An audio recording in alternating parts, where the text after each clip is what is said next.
Alors oui, la créativité est un concept complexe à définir, autant qu'elle prend des formes tellement différentes. Le risque est qu'elle devienne insaisissable, une pure fabrication théorique de l'esprit. Avec ce podcast, on va essayer de la ramener au plus proche de nous, dans le vécu, dans ce qu'elle raconte de nous quand on est rencontré dans nos vies, autant professionnelles que personnelles.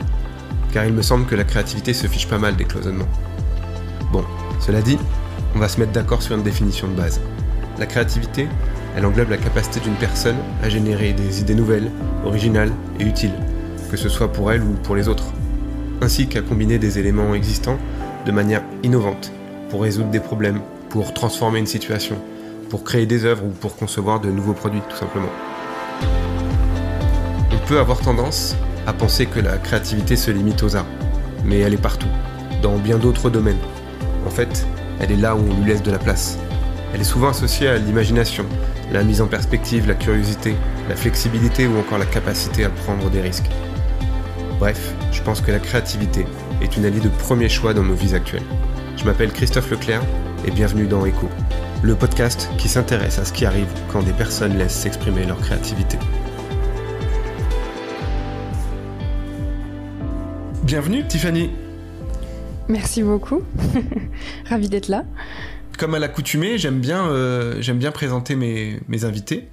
Et il y a quelques jours, quand on s'est eu au téléphone, tu me disais que tu avais décidé de sauter le pas en 2022 et de monter ta petite entreprise en tant qu'illustratrice.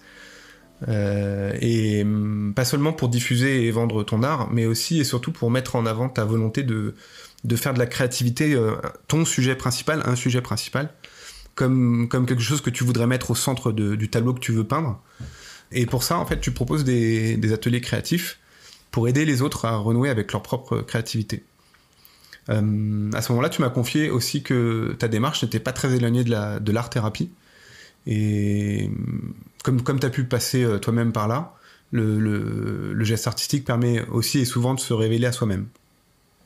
On pourrait se dire que c'est plus facile de parler créativité quand on est soi-même artiste ou quand on emprunte un chemin qui est lié à l'expression artistique. Mais bon, je m'avance peut-être un peu, mais il est possible que pour toi, l'art n'est finalement qu'un accès, que c'est pas une fin en soi, et que la créativité est un outil qui nous pousse davantage à poser des questions plutôt qu'à obtenir des réponses. Pour te résumer, j'avais envie de le faire comme ça. Tu sembles être davantage une chercheuse de sens qui se fiche pas mal de la théorie et qui préfère l'excitation et l'enthousiasme de la chercheuse plutôt que de la satisfaction de la trouveuse. Donc ma première question, c'est comment tu reçois ce portrait que je viens de te proposer ? Je trouve que c'est joliment dit, ça me fait sourire. Quand tu as parlé de chercheuse, c'est plus je trouve que c'est ça, c'est vraiment chercher. Et je trouve que je suis souvent dans une démarche où je pèse les choses comme si j'avais une balance et je mets plein de choses sur ma balance, je mets plein de choses que je trouve, que j'entends, que je lis. Et au final, c'est à la fin que j'en fais une espèce de mélange alchimique et j'ai des résultats qui me viennent. Mais le chercher la chose, c'est ce qui m'intéresse vraiment, ouais. Donc ça colle pas mal, ouais, c'est pas mal. Et à ce moment-là, tu m'as dit avoir été touché à l'idée de participer au podcast. Et maintenant que tu es là, tu te sens comment ? Bien, je trouve que c'est une démarche très enrichissante d'être ici, de pouvoir en parler ensemble. Donc, oui, plutôt bien. On va aller tout de suite dans le vif du sujet. De manière spontanée, qu'est-ce qui te vient à l'esprit quand tu penses au mot créativité ? De manière spontanée, là, je dirais innovation. Enfin, c'est une manière de rebondir la créativité, je trouve, parce que en parlant de recherche, je trouve que c'est une recherche de solutions, une recherche de nouvelles manières de faire. Il y a plein de moyens quand on est créatif d'inventer des choses, de créer. Forcément, il y a la racine du mot créer dedans. Et ça part de ça. Ça part de quelque chose de nourricier, la créativité. Ça vient nourrir un besoin, un désir. Je le vois plutôt comme ça, ouais. Moi, j'aime bien l'idée de rebondir. Il y a quelque chose qui est plus incarnable, on va dire, que innover. Alors que rebondir, il y a quelque chose qui est presque un peu animal. Je pense, j'ai l'image de Tigrou dans l'ami de Winnie, oui. Et qui me semble être un être complètement créatif et qui, pour le coup, rebondit constamment. Et j'aime bien l'idée de trouver la capacité de rebondir. Toi, justement, dans cet aspect de la chose, est-ce que tu as l'impression de régulièrement rebondir ? Là, quand tu me dis ça, je pense à mon parcours universitaire où j'ai toujours rebondi parce que c'est à chaque fois que j'ai détecté que j'avais le besoin de changer de voie, d'étudier les nouvelles choses ou de prendre un virage pour arriver à ma fin, j'ai rebondi, j'ai changé, j'ai dit je vais changer de direction, je vais prendre un autre chemin, je vais essayer quelque chose d'un peu différent. Et donc ça ouvre la porte à l'inconnu forcément. Ouais.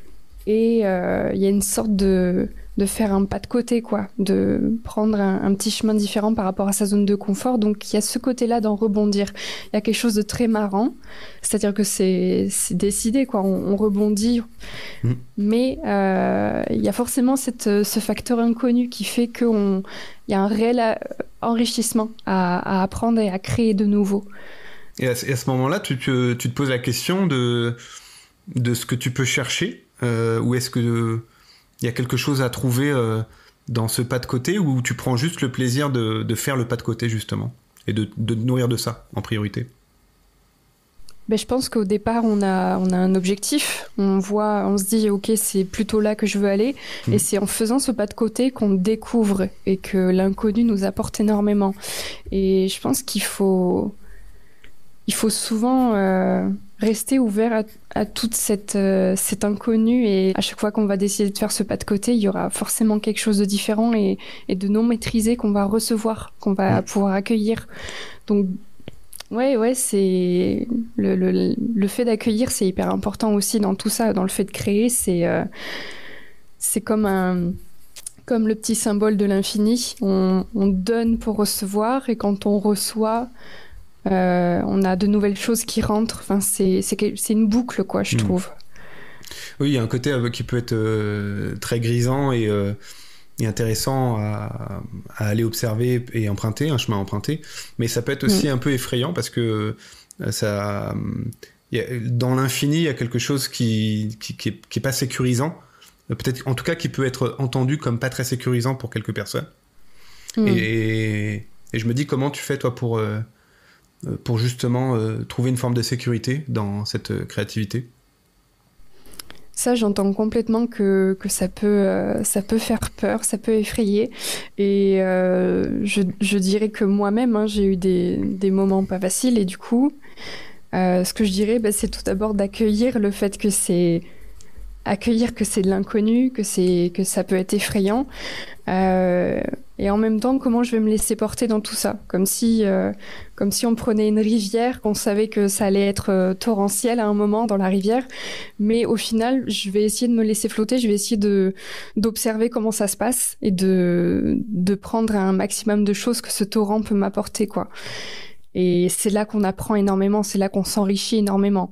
Dans le fait de faire, dans le fait de créer, il y a énormément de choses qui se passent et de choses nouvelles à apprendre à chaque fois, je pense. Donc c'est passer à l'action, je dirais. Mettre un pied devant, peut-être un petit pas après l'autre, mais passer à l'action. Et je vais revenir sur une chose que tu as dit juste avant. Dans ton parcours universitaire, je sais plus si tu l'as dit, mais tu as fait des beaux-arts. Oui. Et tu as parlé d'un objectif que tu avais éventuellement à ce moment-là. Et c'était quoi ton objectif quand tu es sorti des Beaux-Arts ? Disons que pour reprendre au point de départ, je suis après une année d'art appliqué, je suis partie aux Beaux-Arts pour, disons, ouvrir le champ des possibles, essayer de sortir de ce contexte un peu rigoureux que j'avais eu en art appliqué. Et quand je suis allée aux Beaux-Arts, forcément, j'ai testé plein de choses. J'ai eu matière à explorer, vraiment à créer de nouvelles choses, à apprendre plein de nouvelles techniques aussi, et rencontrer plein de personnes avec des univers créatifs différents. Et j'en suis sortie parce que c'était limite trop ouvert pour moi. Donc c'est à l'époque peut-être le fait de ne pas avoir d'objectif défini. Ça a été vraiment le pas dans un espèce de saut de géant. Et donc là, on y est vraiment confronté à cette chose effrayante, inconnue. On ne sait pas quoi en faire. Mais je pense que c'est avec du recul, je dirais que sans le savoir, je me suis laissée porter. À l'époque, c'était un peu perturbant, mais je me suis vraiment laissée porter. Et du coup, bien sûr, je m'en suis rendu compte après, mais ça a été un réel enrichissement, quoi. Bizarrement, on peut se dire que un contexte universitaire ou d'études, c'est un environnement qui est cadré. Est-ce que tu sous-entends là dans ce que tu dis que il manquait de cadre ? Alors, c'est peut-être moi-même qui manquais de cadre envers moi-même parce que je ne savais pas, en arrivant là-dedans, en arrivant aux Beaux-Arts, j'ai l'impression qu'on nous demande de créer un univers créatif, hein, d'avoir quelque chose, d'avoir de la matière à apprendre. Moi, j'ai testé un peu plein de choses, j'ai testé un peu plein de médiums diversifiés et du coup, le fait de ne pas avoir d'objectif vraiment précis, je pense que ça a été comme un trop grand champ des possibles et c'est peut-être moi qui ai manqué de faculté à me recadrer et à me dire ok, je vais aller dans telle direction. C'est pas mauvais en soi parce que c'est génial, j'ai engrangé plein de choses, mais oui, peut-être le manque de cadre m'a fait défaut parce que je suis une personne qui a besoin d'un cadre ou d'une consigne pour partir dans un processus créatif, quoi. Okay. Donc, c'est une manière de voir les choses avec les personnes qui m'ont guidée, avec les professeurs que j'ai eus aussi. C'était une expérience comme une autre, hein, très enrichissante, mais ouais, le cadre est assez important chez moi, je pense. J'aborde cette question parce que je me dis que la créativité, c'est pas quelque chose qui est pour le coup théorique. Et en même temps, ce qui peut-être réunit tous les gens qui décident d'aller vers ça, c'est d'accepter qu'à un moment ou un autre, être créatif va demander un cadre. Alors un cadre voulu, choisi ou un cadre imposé, mais ça va demander un cadre, comme si tu veux commencer un dessin, il faut que tu prennes une feuille. Donc forcément, ça sous-entend que aller vers sa créativité, c'est aussi accepter qu'à un moment ou un autre, il va y avoir un cadre. Et toi, c'est quoi le cadre du coup que tu as réussi à te poser pour canaliser un peu ta créativité ?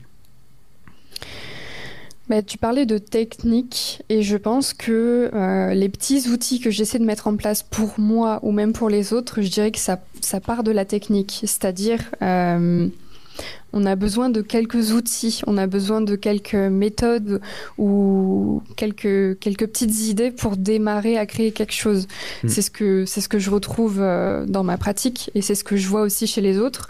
En tout cas, parce que ça marche bien quand je leur propose un petit cadre, par exemple. Si je donne une grande feuille à quelqu'un pour commencer une création et que la personne me regarde hébétée en disant mais d'où je pars, d'où je commence, du centre, du milieu, ma page est blanche, qu'est-ce que je fais ? Je leur propose sur un petit brouillon, créer un petit carré et que c'est d'abord dans ce petit carré-là qu'elles vont créer une composition. Voilà, ça c'est un petit outil, c'est technique. Mais après ça donne une base pour partir s'envoler et aller rêver, aller déployer son imaginaire. Donc je pense que la technique, c'est un bon début. Si on veut commencer, je pense qu'on peut démarrer par là. Et là, tu as souligné le fait de pouvoir adapter le cadre pour que la créativité puisse se développer. Est-ce qu'il y a des choses comme ça que tu repères qui te disent là, le cadre, il n'est pas adapté ? Et donc, du coup, qui déclenche l'envie de réadapter le cadre. Oui, je pense, oui. Je pourrais parler de moi quand j'essaye des nouvelles choses, mais en ce moment, c'est plus avec les personnes que j'ai en atelier que je vois ça, parce que j'ai des profils vraiment différents.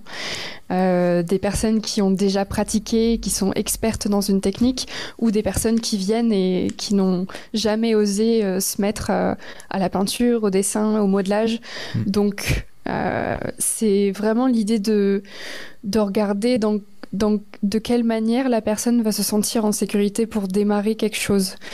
Et c'est là, comme tu dis, qu'il faut adapter le cadre. Il faut essayer de proposer des choses à la hauteur de la personne. Et pourquoi pas, c'est petit à petit, je dirais, pas après pas.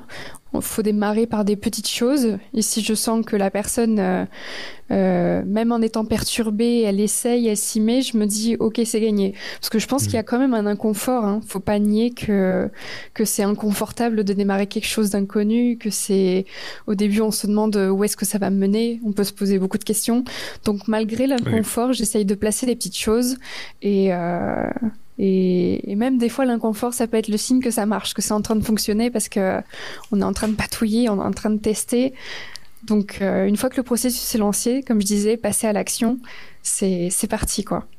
Est-ce que tu arrives à individualiser comme ça ce regard que tu portes sur le cadre de l'autre ? Est-ce que comment tu fais pour pouvoir sectoriser comme ça et te dire, tiens, telle personne, en ce moment, elle a besoin que j'adapte le cadre de cette manière, et telle personne a besoin que je la laisse tranquille ou que je réadapte aussi le cadre d'une autre manière? Je regarde beaucoup, je suis très observatrice. Ça peut m'arriver de dessiner en même temps que mes participantes parce que je donne le thème et hop, tout le monde se met à créer. Ou alors ça peut m'arriver de rester un peu en rentrée, de les regarder, de passer, leur apporter du matériel si elles ont besoin. Et en général, je vois les moments d'intense concentration quand elles sont rentrées dans le flow créatif. Je préfère les laisser. Et parfois, quand il y a un petit décrochage, quand il y a une petite moue sur le visage ou une petite question qui se pose sur leur regard, je vais gentiment à leur rencontre et je dis est-ce que tu t'interroges? Est-ce que tu as besoin de clés? Est-ce que tu as besoin de quelque chose? Et souvent, il y a un dialogue qui commence à se créer. Soit elles vont partager leurs inquiétudes, soit elles vont dire là je suis un peu bloquée, je sais plus comment avancer. Et c'est là qu'on essaye ensemble de composer.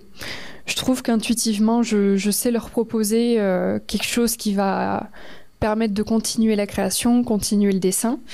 Et on crée ensemble, quoi. On est plus que deux à travailler ensemble pour avancer. Et c'est là que soit on donne des clés pour continuer, des outils, on va peut-être parler d'harmonie de couleurs, de forme. Et là, c'est enrichissant. Il y a un petit travail d'apprentissage qui se fait à ce moment-là, je trouve. T'es encore à ce moment-là sur un aspect d'apprentissage, en tout cas, où il faut appréhender la technique et essayer de l'accorder pour donner corps à une idée, ou tu peux parler à ce moment-là du fond, de l'intention dans le dessin ou pas? Ça dépend des thèmes que je pose dans l'atelier, mais souvent ça passe par la technique, parce que forcément elles sont en train d'agir, elles ont un crayon à la main ou autre chose, donc ça passe par la technique, mais elles, si elles veulent, elles viennent vite à me parler du fond, de l'intention qu'elles veulent y mettre, et là j'arrive à les raccrocher au côté émotionnel. Et là, c'est vraiment intéressant parce qu'on peut aller creuser, on peut aller en profondeur. Et je vois que là, c'est c'est l'âme de la personne qui parle. Et on voit vraiment le message qu'elle veut mettre dans sa création, quoi. Là, c'est vraiment intéressant. C'est le moment où on a la technique et il faut aller un petit peu plus loin dans ce qu'on veut mettre dans la création.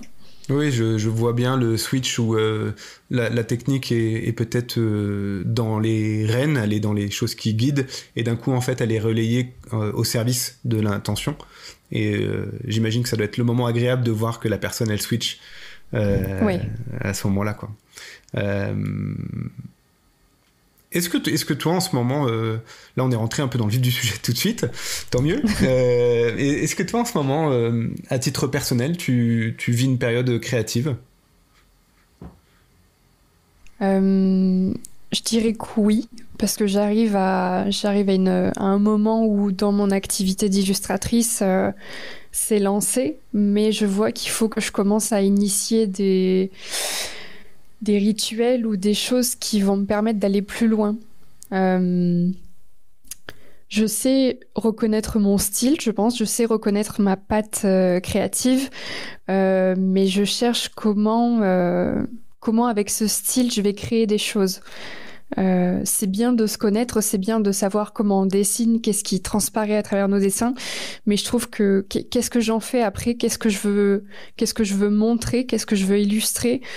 Ça, c'est une question intéressante qui qui me demande beaucoup de créativité et beaucoup d'introspection. Parce que c'est à l'intérieur de moi que ça parle, quoi.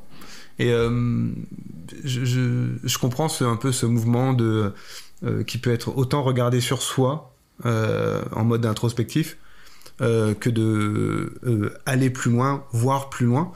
Et quand tu relèves la tête et que tu regardes plus loin, c'est quoi que tu vois en fait?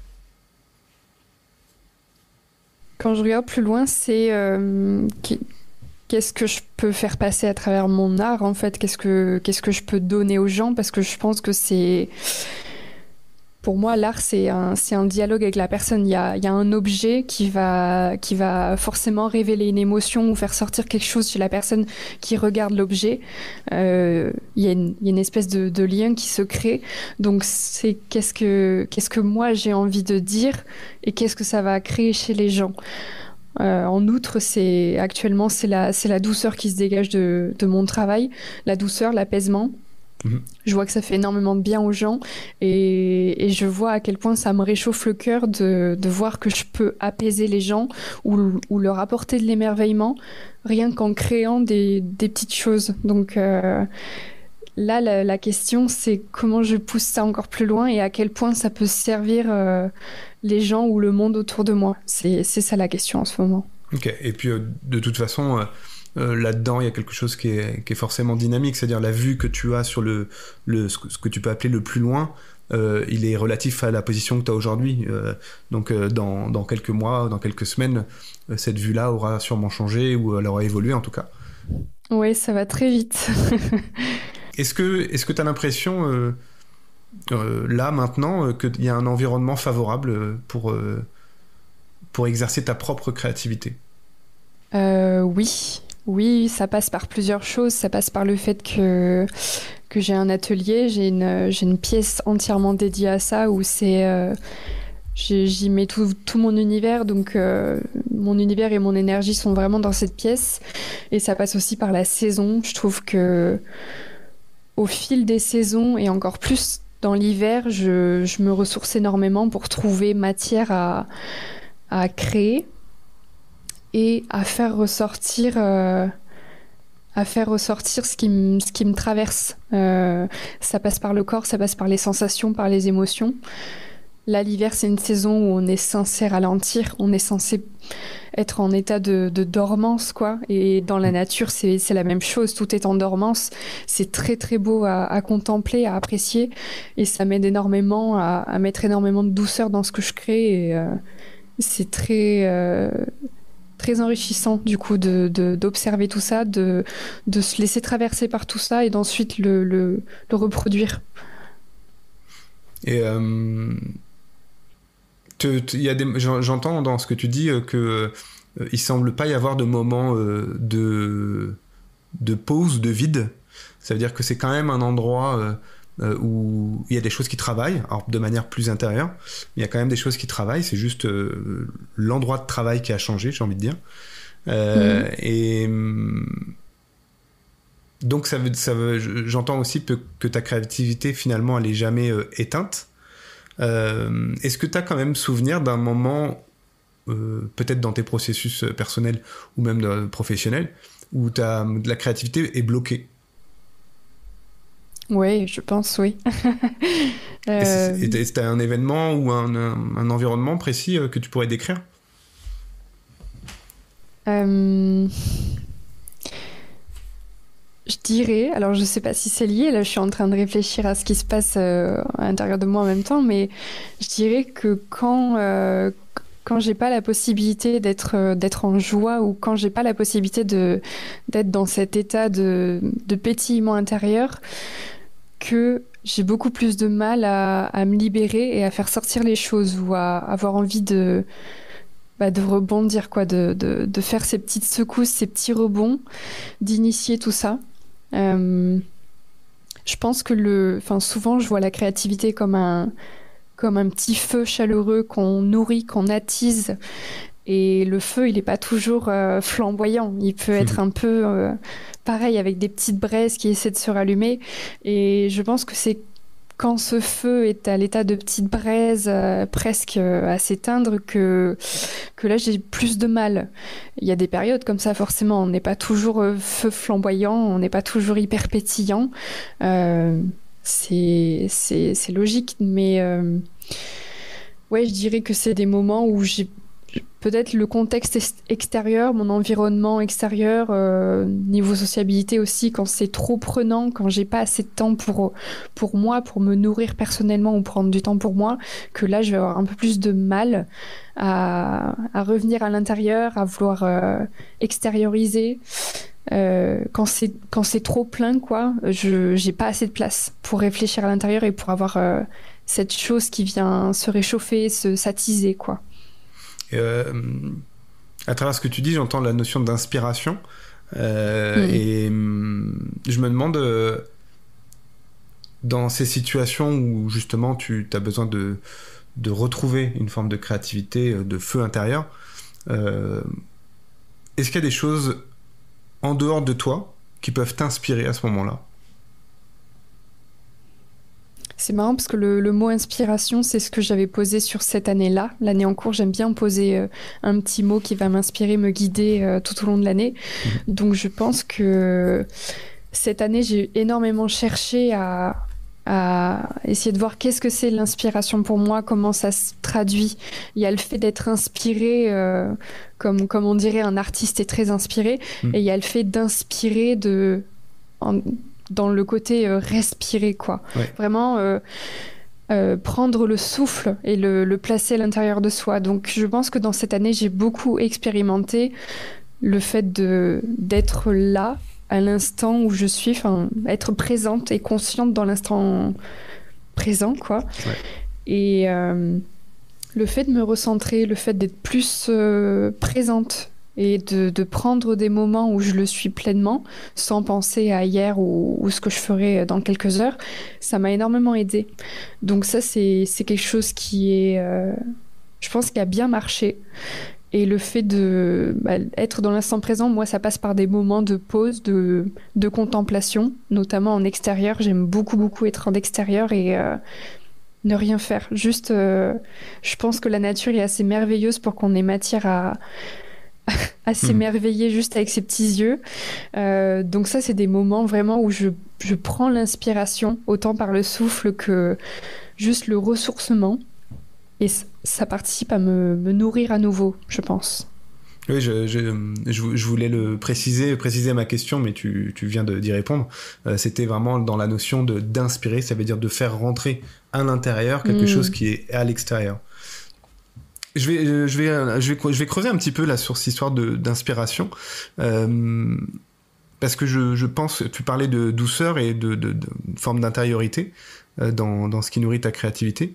Et quand les choses extérieures, alors qu'elles soient choisies avec soin pour qu'elles puissent t'inspirer positivement, mais j'imagine aussi qu'il y a des choses qui t'inspirent négativement, du coup, quelle incidence ça peut avoir sur ton moral ou tes émotions quand t'inspires aussi des choses que tu peux juger ou que ton intérieur peut juger comme négatif?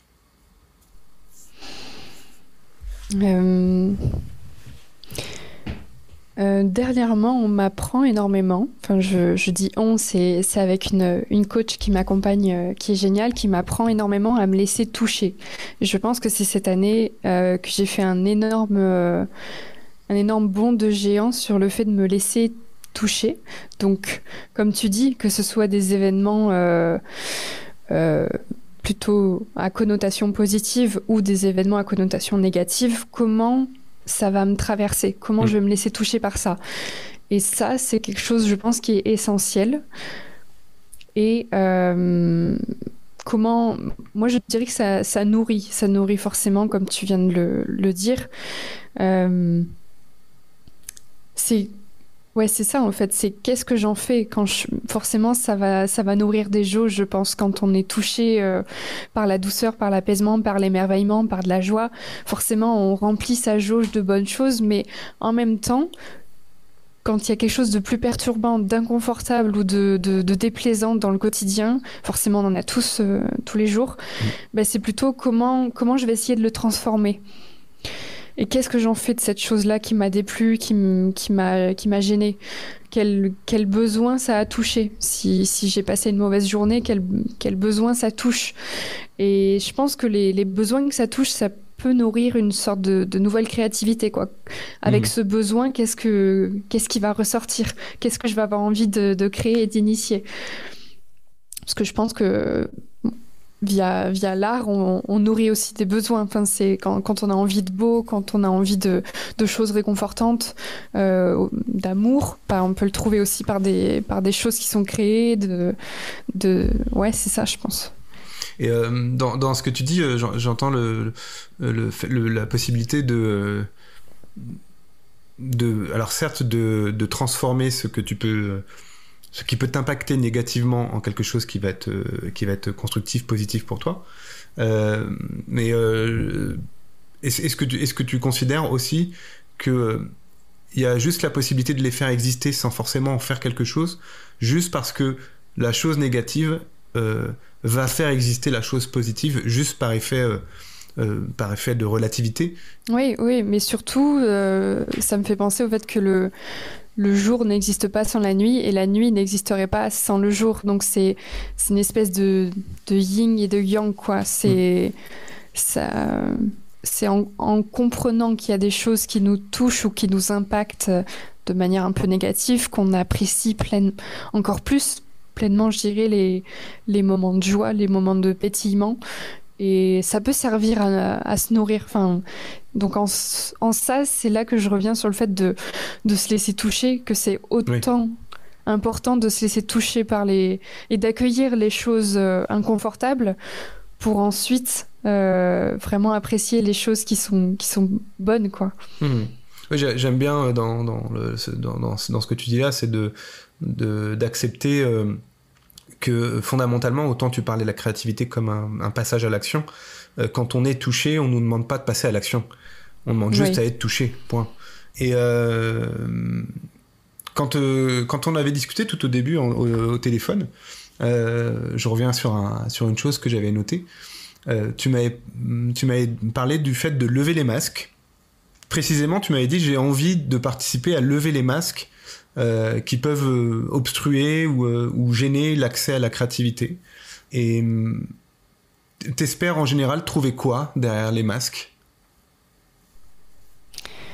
Je pense que derrière les masques, il y a la personne. Enfin, je dirais qu'il y a le cœur de la personne et il y a quelle couleur l'habite. Enfin, je trouve que chacun est unique, chaque personne est unique, chaque personne a sa propre identité et c'est beau de pouvoir l'exprimer, de pouvoir exprimer pleinement qui on est, alors qu'on est dans une société où on essaye d'être un peu tous pareils, on essaie d'avoir tous les mêmes choses, on va chez Ikea, on a tous le même meuble, mais au-delà de ça, chaque personne est unique, elle a une particularité, elle a quelque chose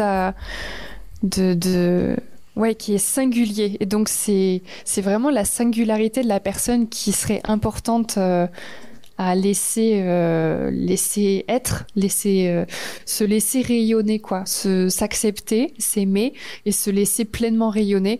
C'est ça qui serait beau. Enfin, la créativité serait en plein de plein de couleurs différentes si on laissait vraiment notre vraie identité parler, quoi. C'est pas un travail facile, mais c'est ce que j'essaie de faire, quoi. Et dans la singularité, il y a la possibilité aussi de faire exister les choses qu'on ne maîtrise pas. Quel rapport, toi, tu as avec les choses que tu ne maîtrises pas?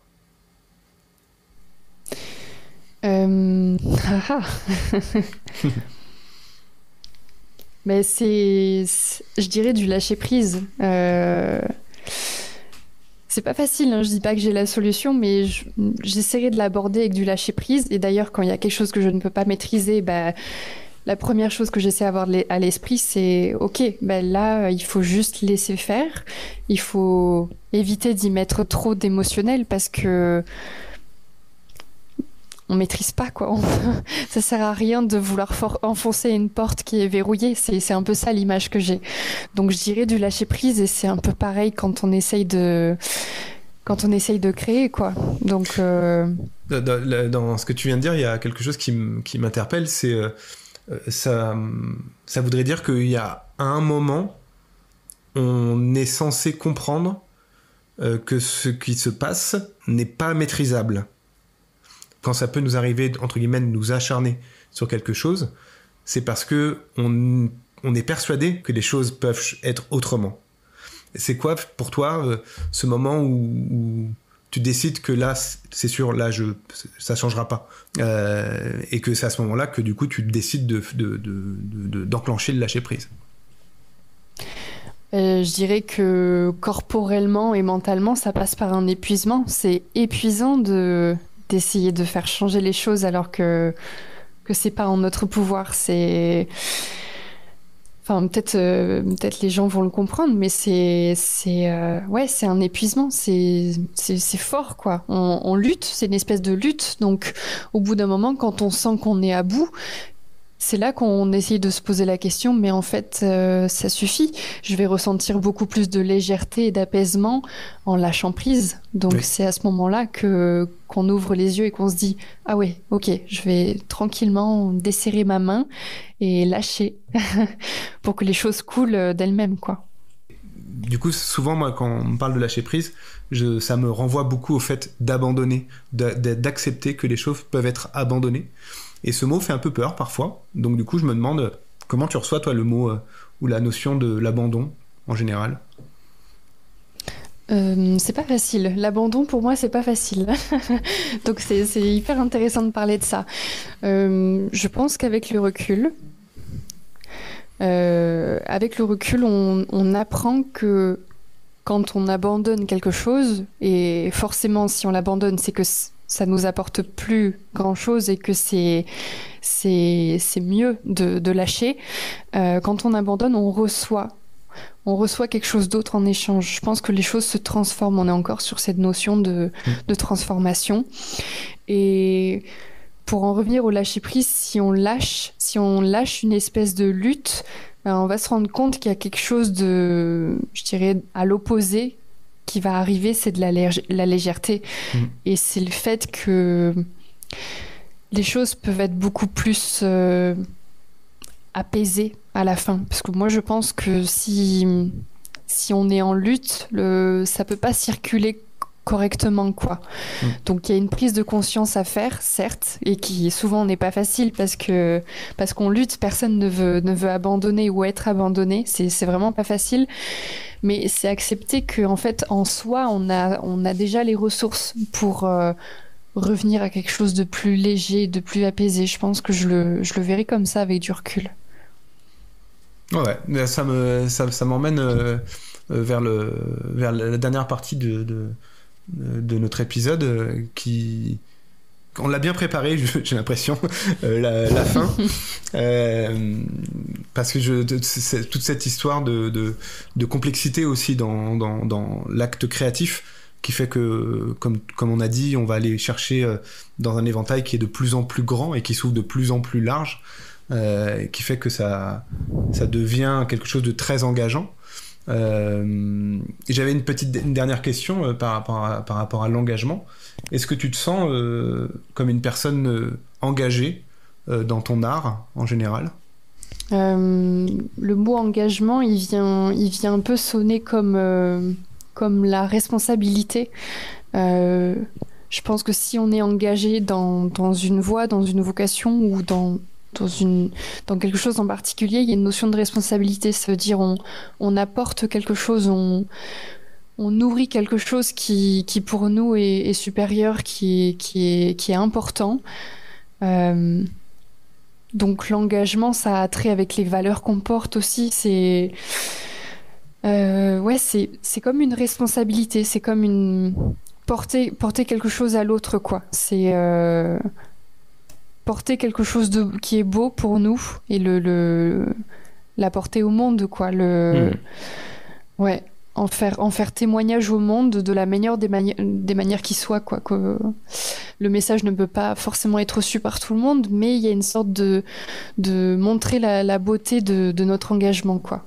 Oui, et puis de retrouver aussi le plaisir de se sentir responsable de quelque chose, et que c'est pas fondamentalement un fardeau, une responsabilité, et de trouver la manière dont on le porte pour que ça reste un engagement qui génère de l'enthousiasme et de l'envie d'être là, plutôt que d'y aller à reculons, quoi.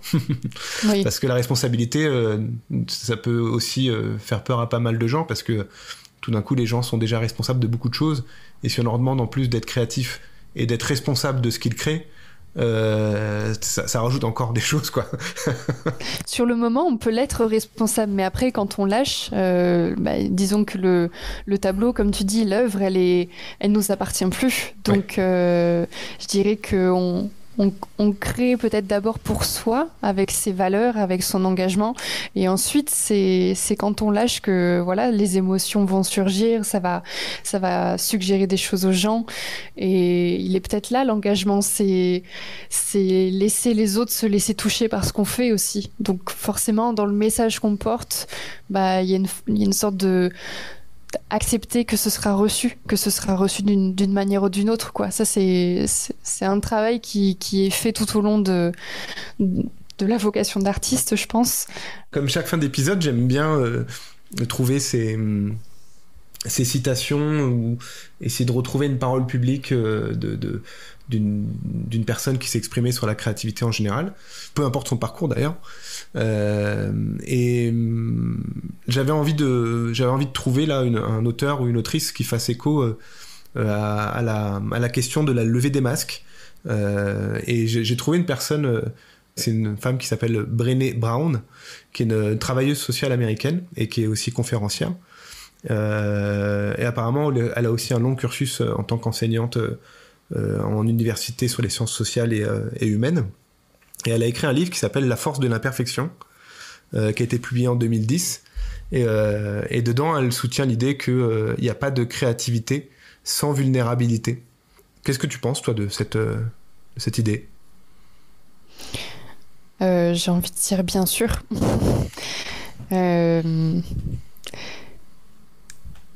Ça me renvoie au fait de se laisser toucher et au fait qu'on est humain. Donc forcément, qui dit humain dit vulnérable, alors qu'on l'oublie bien trop souvent aujourd'hui. On est dans une ère où il faut être fort, il faut contrôler. Enfin, dans les idées qu'on véhicule, tout le monde n'est pas comme ça, mais je trouve qu'il faut beaucoup être fort, il faut beaucoup... il faut y aller, il faut avancer, il faut penser positif. Donc, où est la place à la vulnérabilité dans tout ça ? Où est la place au fait qu'on n'est pas toujours au top, on n'est pas toujours parfait, on apprend continuellement. Et dans l'apprentissage, forcément, il y a des ratés, il y a des échecs, mais l'échec est excellent pour rebondir. Donc... dans le fait de faire, pour créer, parce que pour créer, il faut passer à l'action, il faut faire. Je dirais qu'il faut se laisser pleinement être vulnérable, quoi. Peut-être j'ai essayé de créer quelque chose, ça n'a pas marché, donc ça va me toucher. Ça va me toucher d'une manière ou d'une autre, parce qu'on a envie de bien faire, on a envie de mettre en place des choses. Et c'est là qu'il faut accepter que non, c'est pas toujours parfait, c'est pas toujours réussi, et pourtant ça vient nous enrichir d'une manière ou d'une autre, ça vient enrichir notre parcours, notre expérience, et chaque expérience est hyper nourrissante pour ce qu'on va créer ensuite, pour là où on va aller, pour les objectifs qu'on va atteindre.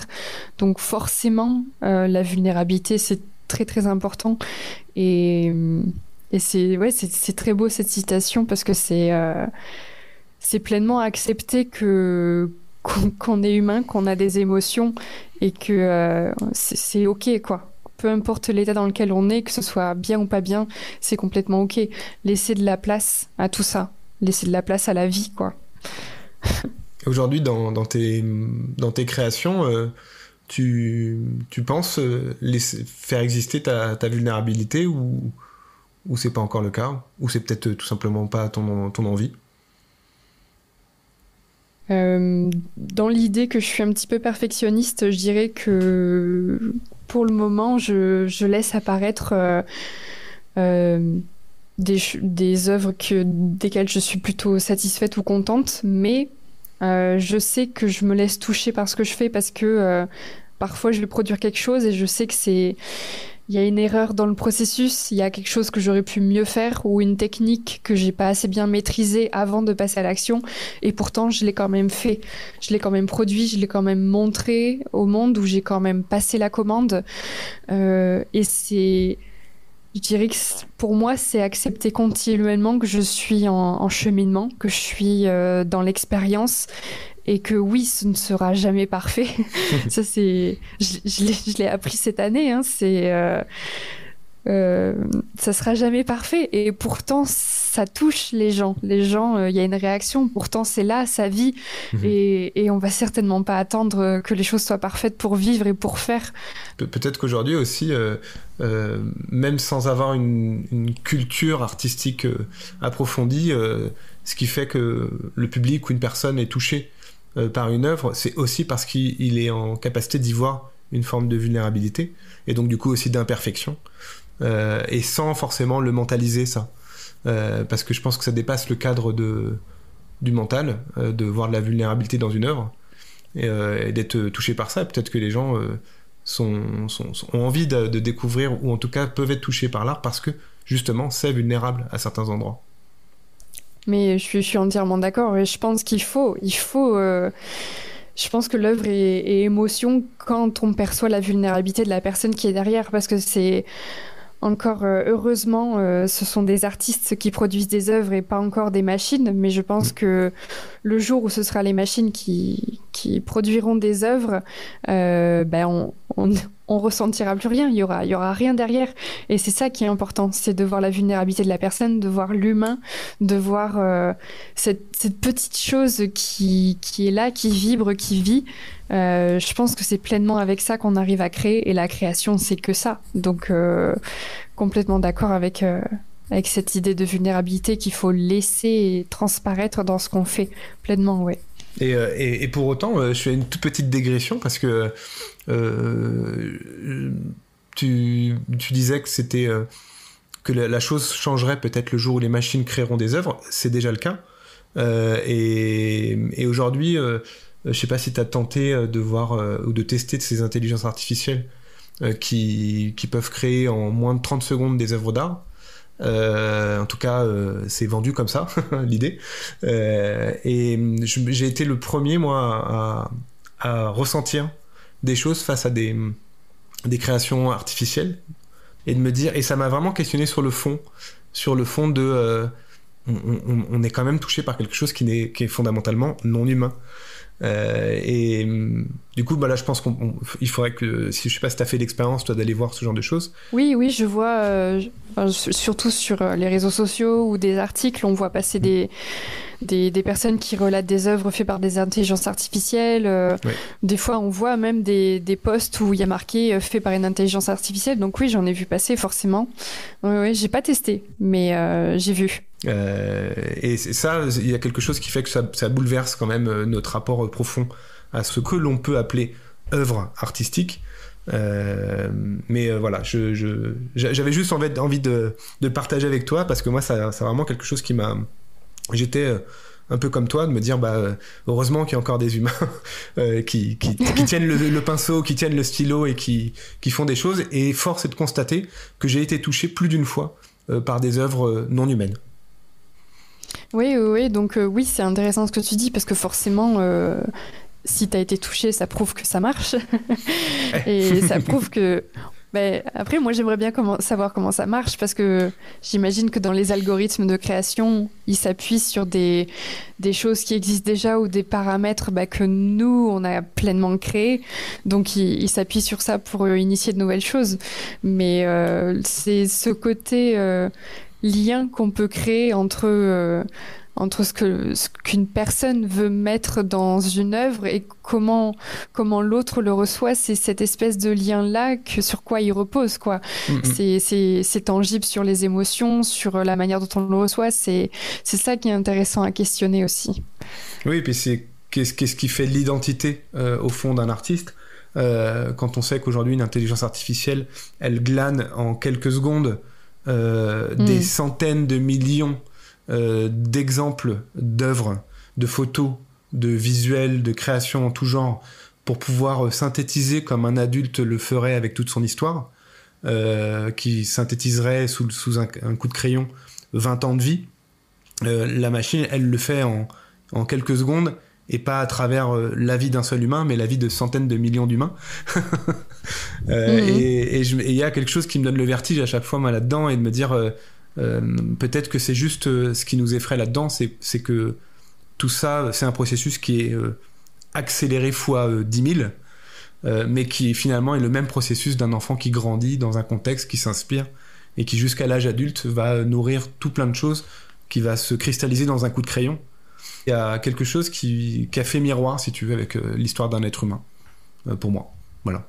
Peut-être là, la notion de vulnérabilité, quand tu interroges cette notion-là, ça serait peut-être que nous, on a des limites. La machine n'a peut-être pas de limites, mais nous, par contre, on a des limites, et ça interroge un peu le rapport au côté fini, la mort, tout ça. Donc c'est peut-être là le côté vulnérable de l'œuvre humaine qu'il faudrait aller creuser ou toucher, quoi. Oui, je suis complètement d'accord avec toi, hein. Ce qui fait qu'on est quand même davantage touché par quelque chose qui émane d'un humain, c'est que on en connaît sa finitude. Et donc c'est forcément bouleversant. Il y a un côté un peu presque, j'ai envie de dire, romantique dans l'approche. C'est vrai. Et donc je suis d'accord quand même, parce que je fais pas l'apologie des intelligences artificielles, mais au final un humain me touchera toujours davantage qu'une machine, hein, ça c'est évident. Et je voulais juste revenir sur l'histoire de montrer la vulnérabilité à travers aussi ce que tu fais, et je voulais souligner un truc, la photo de ton profil sur Instagram, c'est un petit personnage de tête, je crois que c'est un petit personnage croqué sur fond blanc au crayon noir, et qui semble dessiner, qui est allongé un peu dans l'herbe ou par terre, et qui semble dessiner, c'est ça? De tête, je crois que c'est ça. C'est ça, c'est un petit croquis. Enfin, moi, je trouve que c'est moi. C'est la manière dont je me représente quand je me dessine. Il y a toujours une petite oreille qui dépasse derrière une mèche de cheveux. Et elle tire la langue, en fait, comme quand on voit les enfants qui sont hyper concentrés et qui tirent la langue de manière hyper attentive et hyper penchée sur ce qu'ils font, mais en même temps hyper joyeux et enthousiaste. Et du coup, c'est un peu la manière dont je me suis représentée. Et oui, je l'ai mis en photo de profil parce que c'est l'image que j'ai de moi, c'est cet éternel enfant qui est en train de créer, qui se soucie pas de ce qui se passe à l'extérieur, mais qui prend un papier, un crayon et qui se lance. Et c'est la plus belle image que j'ai de l'artiste qui est en moi. C'est pas toujours le cas, hein, parce que forcément, quand on essaye de faire des choses techniques, on est un peu plus dans le mental, dans la concentration. Mais je trouve ça vraiment beau, l'image de l'enfant que j'étais et qui n'avait aucune limite à prendre une feuille et créer. C'est là qu'on voit qu'on évolue et qu'on est un peu pollué par les espèces de conditionnements qu'on a dans notre éducation, quoi, parce forcément il y a la comparaison, le jugement, etc. Je trouve les enfants sont assez libres sur la créativité et je m'en inspire beaucoup. Mais ouais, ce petit croquis, il est très marrant. Et je me suis attaché à cette photo de profil en me disant, il y a vraiment quelque chose dans le trait, il y a quelque chose qui est volontairement imparfait et assez vulnérable en tant qu'artiste, et qui pourtant transpire d'humanité, parce que, comme tu disais, le détail des cheveux derrière l'oreille, le côté un peu la langue tirée, les jambes en arrière qui se balancent. Je sais pas d'ailleurs si sur l'image il y a vraiment ça, mais on a la sensation que c'est, tu sais, comme les enfants avec les jambes derrière qui se balancent. Donc il y a vraiment, je me suis dit, là il y a une vraie identité, il y a quelque chose, je retrouve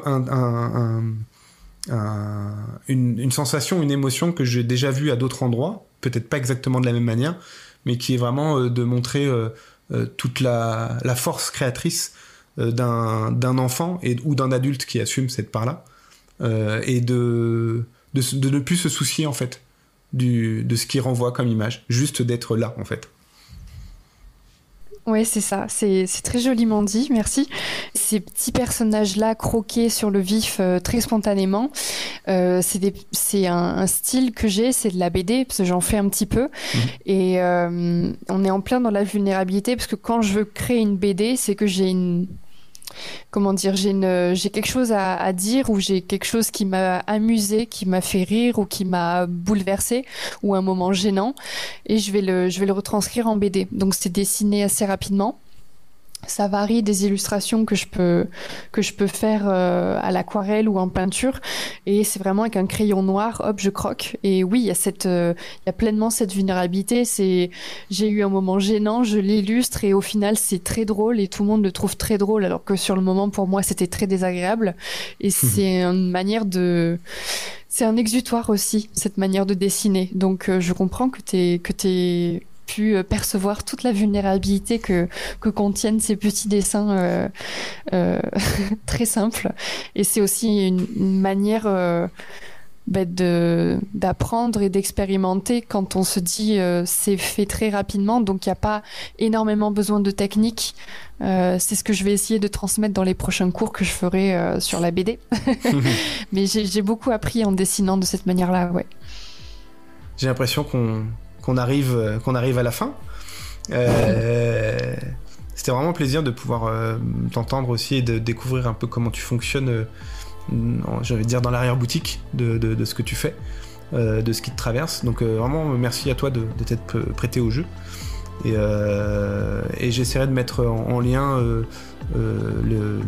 ce que tu peux proposer, donc ton Instagram et peut-être aussi ton site internet s'il est refait d'ici là. Pour que les gens puissent voir un peu ce qu'on s'est dit là. Ouais, avec grand plaisir, et merci beaucoup pour ces échanges. Plaisir partagé, et bonne continuation à toi. Voilà, cet épisode est terminé et je vous remercie pour votre écoute. Pour soutenir la diffusion, vous pouvez aimer et partager ce podcast. Et bien sûr, vous pouvez aussi vous abonner pour rester informé de chaque sortie d'épisode. Et en attendant le prochain rendez-vous, n'oubliez pas de laisser de la place à votre créativité. À bientôt.